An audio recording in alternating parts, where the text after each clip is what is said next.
చాలా మందికి ఎస్పెషల్లీ జబర్దస్త్లో చేసే వాళ్ళ అందరి మీద ఆ కనెక్ట్ అయిపోవడం వల్ల అనుకుంటా, అంటే ఇన్ని ఇయర్స్ నుంచి చూసి చూసి డెఫినెట్లీ ప్రతి ఒక్కళ్ళు కూడా ఇంట్లో వాళ్ళలానే ఫీల్ అయిపోతూ ఉంటారు. ఏదో ఆ వారం చూడకపోతే ఏదో మిస్ అయిపోయిన ఫీల్ కూడా వస్తూ ఉంటుంది. మీ పర్సనల్ విషయాల మీద ఎక్కువ ఇంట్రెస్ట్ ఉంటూ ఉంటుంది. ఎస్పెషల్లీ కొంతమంది యూట్యూబ్లో కూడా దీని మీద కూడా ఇప్పుడు కామెడీగా తీసేసుకుంటున్నారు అనుకోండి. అఫ్ కోర్స్ మీ లాంటి వారు కూడా, అంటే ఇల్లు చూసారా, కారు చూసారా. అవి నిజంగా ఇల్లులు అయితే బాగుండేది. అది ఎవరిదో ఇల్లు పెట్టేసి బ్యాక్గ్రౌండ్లో ఇల్లు చూసారా, అదరేబ్ ఇల్లు చూసారా, రైజింగ్ రాజు ఇల్లు చూసారా, సుధీర్ ఇల్లు చూసారా అని చెప్పి పెడతా ఉన్నారు. ఓకే, అదే పాయింట్లో ఎంత తీసుకుంటారు, ఎంత రెమ్యునరేషన్ వస్తుంది అన్న ఇంట్రెస్ట్ కూడా చాలా మందికి ఉంటూ ఉంటుంది. మీరేమన్నా చెప్పదలుచుకున్నారా ఈ క్వశ్చన్కి ఆన్సర్? ఆడదాని వయసు మగవాడి జీతం అడగకూడదండి. అండ్ అలాగని చెప్పేసి మాకు లక్షల లక్షల కోట్లు వస్తున్నాయని చెప్పట్లేదు. బట్ సి, ఈవెన్ కార్పొరేట్ కంపెనీస్లో కూడా మీ సిటీసీని కాన్ఫిడెన్షియల్గా ఉంచాలని చెప్తారు. So the same thing applies here. అందరూ చెప్పుకోవాల్సిన అవసరం లేదు. బట్ మేము హ్యాపీగా బ్రతికేంత మాత్రం మాకు వస్తుంది. లగ్జూరియస్గా బ్రతికేంత కాదు, హ్యాపీగా బ్రతికేంత. So there is a difference. నెలకు 10 లక్షలు వస్తున్నాయి, 15 లక్షలు వస్తున్నాయి, 20 లక్షలు వస్తున్నాయి అంటే ఈ పాటికి విల్లాలు కొనుక్కొని విల్లాలు BMW కొనుక్కొని తిరిగేవాళ్ళం బయట. ఫినాన్షియల్లీ ఎంతవరకు stabilized Abhi garu? I'm happy అండి, ఐఎమ్ గుడ్. ఎందుకంటే నేను టీవీ ఇండస్ట్రీ మీద, సినిమా ఇండస్ట్రీ మీద కాదు, నేను జాబ్ చేసుకుంటున్నప్పుడు నేను నాకు వచ్చిన శాలరీతో, when I left my job I was getting 1.5 lakh salary. కానీ నేను జాబ్ చేస్తున్నప్పుడే నేను ఇల్లు కొనుక్కున్నాను, నేను జాబ్ చేస్తున్నప్పుడే కారు కొనుక్కున్నాను. సో ఫైనాన్షియల్గా నేను స్టేబుల్ ఉన్నాను అనుకున్నప్పుడే నేను జాబ్ వదిలేసి ఇటు ఎక్స్పెరిమెంట్ చేస్తున్నాను. సో ద క్యాల్కులేషన్ ఈజ్, అంటే చాలామంది కార్పొరేట్ జాబ్స్ చేసేవాళ్ళు కానీ లేకపోతే వేరే జాబ్స్ చేసేవాళ్ళు చాలామంది అడుగుతున్నారు.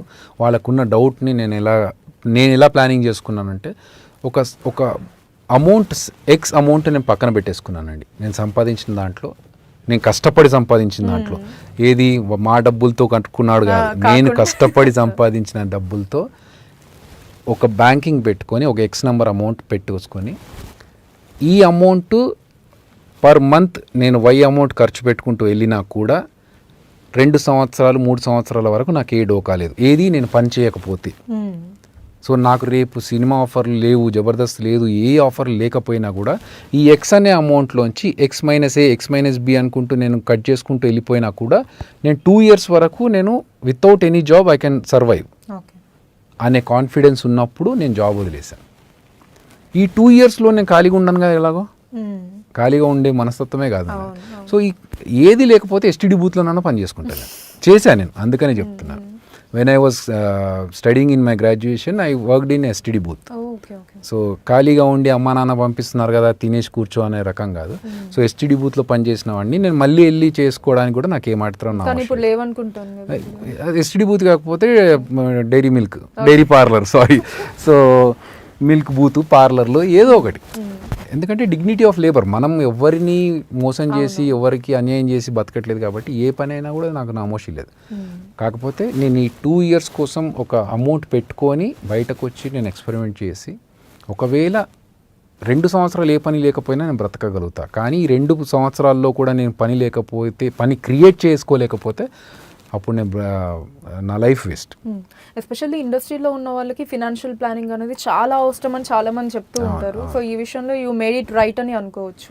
అవునండి, అంటే నాకు గైడెన్స్ ఇచ్చారు చాలామంది. మురళీమోహన్ గారు చాలాసార్లు నేను ఆయనతో చేసిన షోలో, నాగబాబు గారు ఈవెన్ నేను కొంచెం చారిటీ చేస్తున్నానంటే, నువ్వు ఫస్ట్ నీ సేవింగ్స్ నువ్వు పెట్టుకొని తర్వాత చారిటీలు చెయ్యి, నువ్వు పెద్ద దానకర్ణుడు ఏం కాదు, ఫస్ట్ నీది నువ్వు చూసుకో అని చెప్పేసి ఆయన ఇచ్చిన గైడెన్స్, నాగబాబు గారు కావచ్చు, మురళీమోహన్ గారు కావచ్చు.